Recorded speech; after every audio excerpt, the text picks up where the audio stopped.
Pero nanghihina na ito kaya nanghihingi ng pagkain. Pero ayaw bigyan ng mga chef dahil alam nila na masamang tao si Dunfrig. Subalit binigyan ito ni Sanji ng pagkain.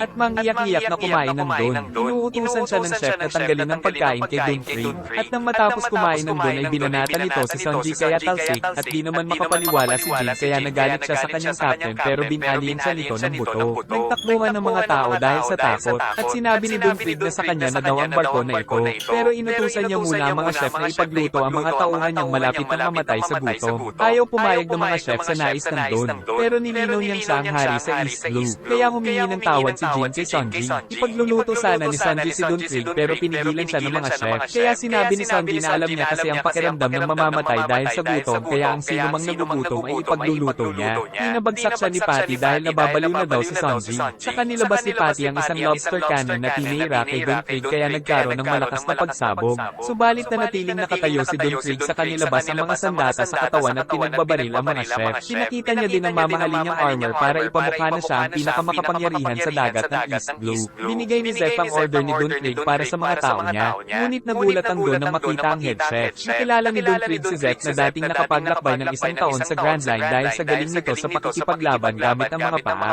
Alam din ni Dunfrig na may naisulat na logbook si Zeph tungkol sa Grand Line, subalit walang balak si Zeph na ibigay lang ito. Kaya kukunin daw ito ni Dunfrig ng sa pilitan at magiging hari ng mga pirata. Sinabi ni Luffy na siya ang magiging hari ng mga pirata kaya nainis si Dunfrig at nilabas ang mga baril sa balikat. Nag-alok ng tulong sila Zoro at Usopp pero halatang natatakot si Usopp. Tapos sinabi ni Luffy tunya rin daw si Sanji. Subalit umalis si Dunfrig dahil papakainin niya daw muna ang mga bata niya. Nahulog si Usopp sa hagdan at nagkahalikan sila ni Johnny kaya nasuka ang dalawa. Nang mapansin nilang hawak ni Nami ang isang wanted poster, sinisisi ng mga cook si Sanji pero kinampihan pa siya ni Zeph. Tinanong ni Luffy si Jin ang tungkol sa Grand Line. Kinwento ni Jin na pagsapit daw ng ikapitong araw ay nangyari ang isang bangungot dahil may dumating daw na isang tao at winasak ang 50 barko ni Dunfrig na ikinatakot ng mga cook. Napansin daw niyang ang lalaking gumawa nito ay merong matatalas na mga mata na parang sa isang hawk. Kaya naisip ni Zoro na ito ay ang target niya na si Mihawk. Natakot ang mga kasama subalit nasabik pa si Luffy sa kanyang narinig. Nakakain na ang mga tauhan ni Dunfrig kaya nakaligtas sila sa pagkamatay. Ngunit nais pa palang bumalik ng Don sa Grand Line kaya natakot ang mga bata niya. Ngunit pinatay niya ang isang hindi sang-ayon sa gusto niya kaya sumunod na lang ang mga tauhan. Samantala sa malayo ay nasundan pala sila ni Mihawk. Sumusugod na ang mga pirata kaya naghanda ang mga chef sa pagdepensa. Subalit sa isang iglap ay nagawa ni Mihawk na mahati ang napakalaking barko. Dumating sila Yosako at Johnny na sinabing itinakas daw ni Nami ang barko nila. Ikinwento ni Yosako kung paano sila nahulog sa barko. Niloko daw sila ni Nami na magpapalit ito ng damit kaya tumalikod sila. Pero pagharap ay sinampal sila ng dalaga kaya nahulog. Ikinagalit ito nila Zoro at Usopp. Pero dahil nakikita pa nila ang Going Merry at inutusan ni Luffy sila Zoro at Usopp na sundan ito gamit ang bangka nila Johnny. Takot na takot ang mga pirata nang makita nila si Mihawk. Binaril nila ito ngunit nagawa niyang mabago ang direksyon ng bala. At lumapit naman si Zoro para kalabanin ang target niya. Kaya inilabas ni Mihawk ang maliit niyang kutsilyo dahil masyado daw siyang malakas para kay Zoro. Nagalit si Zoro at saka sumugod ngunit nagawang masalag ni Mihawk ang teknik niya gamit ito. Kaya hindi makapaniwala sila Johnny at Yosako. Napagtanto ni Zoro na ang layo ng agwat nila ni Mihawk. Pero muli siyang sumugod pero lahat ng atake niya ay walang kwenta. Ngunit hindi pa rin sumuko para matupad ang pangarap nila ng kababata niyang si Quina. Subalit nataga siya sa leeg. Kaya naalala nung natalo siya ni Quina. Nais nang sumugod nila Johnny pero pinigilan sila ni Luffy. Ngunit nang muling sumugod si Zoro ay nasaksak siya ng kutsilyo sa dibdib. Napahanga naman si Mihawk sa katapangan ni Zoro. Kaya bilang paggalang sa kalaban ay inilabas ni Mihawk ang kanyang espada at agad na sumugod subalit matapang na nakipagsabayan si Zoro sa kanya. Ngunit sa huli ay si Zoro lang ang napinsala. Kaya humarap siya at tinanggap ang kanyang pagkatalo. Ginamit naman ni Mihawk ang espada para tapusin si Zoro. Kaya napasigaw ang mga kaibigan. Dahil dito ay sumugod si Luffy pero nakailag si Mihawk. Saka sinabi ni Mihawk na hindi naman niya pinatay si Zoro. At nakita niyang buhay pa nga ito kasama nila Johnny at Yosako. Pagkatapos ay sinabi ni Mihawk na maghihintay daw siyang malampasan ni Zoro ang kanyang lakas. At habang naghihingalo ay ipinangako ni Zoro na mula ngayon ay hindi na siya muling matatalo hanggang sa muling makaharap si Mihawk. Aalis na daw si Mihawk dahil natuwa na siya. Ngunit pinagbabaril siya ni Dunfrig pero gumawa ito ng malakas na pagsabog para makatakas. Umalis naman ang mga kasama para habulin si Nami. Kinausap naman ni Luffy si Zeph na kung matatalo niya si Dunfrig ay hindi na niya kailangang magtrabaho ng isang taon sa Barati. Plano talagang makuha ng Don ng Barati dahil kailangan nila ng barko para makabalik sa Grand Line. Pero kumontra ang isang tauhan dahil ayaw niya nang bumalik sa Grand Line kaya pinatay siya ng sariling captain. Dagdag pa ni Dunfrig na magagawa nilang maglakbay sa Grand Line kung makukuha nila ang logbook na ginawa ni Zeph. Sumugod ang mga pirata kaya sumugod na rin si Luffy kaya bagsak sa tubig ang mga kalaban. Inangat naman ng mga chef ang palikpik ng barati para magsilbing battlefield at hindi madamay ang loob ng resto. Saka lumabas ang malaking isdang sinasakyan nila Patty at Carne at tinira ng kanya ng mga pirata sa tubig. Sunod nilang inatake si Dunfrig ngunit dahil sa matigas na armor ay baliwala ang kanan. Saka nagawa pa nitong buhatin ng kanilang sasakyan at itinapon sa resto. Mabuti na lang ay sinipa ito ni Sanji kaya napigilan ng pagbagsak sa barati.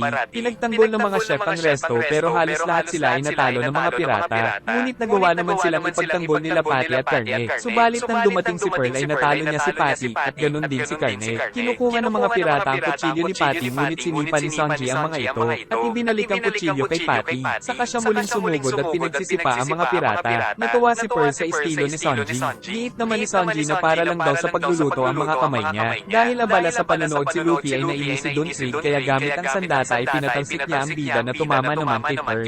Kaya nag-nosebleed si Pearl at nagpanik dahil sa nakita niyang dugo. Pinalakpak niya ang mga perlas kaya nag-apoy ang kanyang armor. At dahil dito ay pati ang mga kakampi niya ay nasusunog. Matapang na sumugod si Sanji pero nasalag ng kalaban. Ngunit sa muling pagsugod ay tinamaan niya ito sa pagmumukha kaya tumba at nagdugo ang ilong nito. Kaya tumira ito ng mga apoy patungo sa resto. Subalit sa isang sipa ni Zeph ay nawala ang mga apoy nito. Kaya naisip nila kung malakas pa rin ba si Zeph. Muling umatake si Dunfrig, ngunit pinabalik ito ni Luffy sa kanya at tumama sa poste. Na siyang tumama kay Pearl kaya bagsak ito. At manihag naman ni Jin si Zeph para paalisin sila Sanji at makuha nila ni Dunfrig ang resto.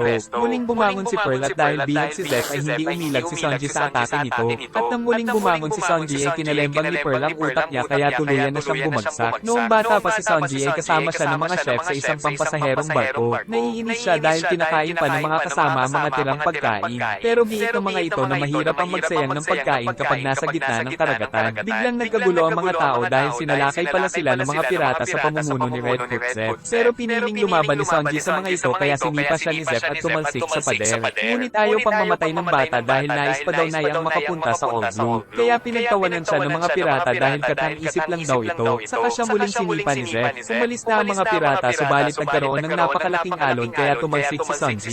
Ngunit nakapagtatakang lumangoy si Zeph para iligtas si Sanji. Ngunit sa itaas ay tinakluban ng malaking alon ng mga barko kaya lumubog ito at naipit ang paa ni Zeph. Kaya naman pinili niyang putulin ang sariling paa gamit ang mga kadena ng angkla upang mailigtas niya ang bata. Nagising si Sanji na nasa ibabaw ng bato dahil iniligtas siya ni Zeph. Tapos binigyan pa siya ng maliit na supot ng pagkain para makasurvive. Nagalit si Sanji dahil ang dami ng pagkain ni Zeph pero wala siyang magawa sa pirata. Naghintay sila at umasang makakasurvive kaya hinati ni Sanji ang pagkain niya para sa 20 araw ng paghihintay sa mapapadaang barko. Subalit lumipas ang mga araw at inamag na rin ang natitira niyang tinapay. Kaya dito niya napagtanto na totoo ang sinasabi ng mga kasama na bawal magsayang ng pagkain. Subalit nahulog pa niya ang natitirang tinapay. Lumipas pa ang ilang araw kaya nanghihina na si Sanji. Subalit naisipan niyang magnakaw ng pagkain sa matanda. Pero pagbukas nito ay puro kayamanan pala ang laman. Kaya napagtanto niyang hindi pala kumain ng matanda para lang may makain siya. At nalaman niya rin naputol pala ang paa ng matanda para mailigtas siya kaya hindi napigil ang umiyak. Giit ni Zeph na pareho daw kasi sila ng pangarap ni Sanji na makita ang All Blue. At isang araw ay may dumating na isang barko kaya nakaligtas ang dalawa. Dahil dito ay handang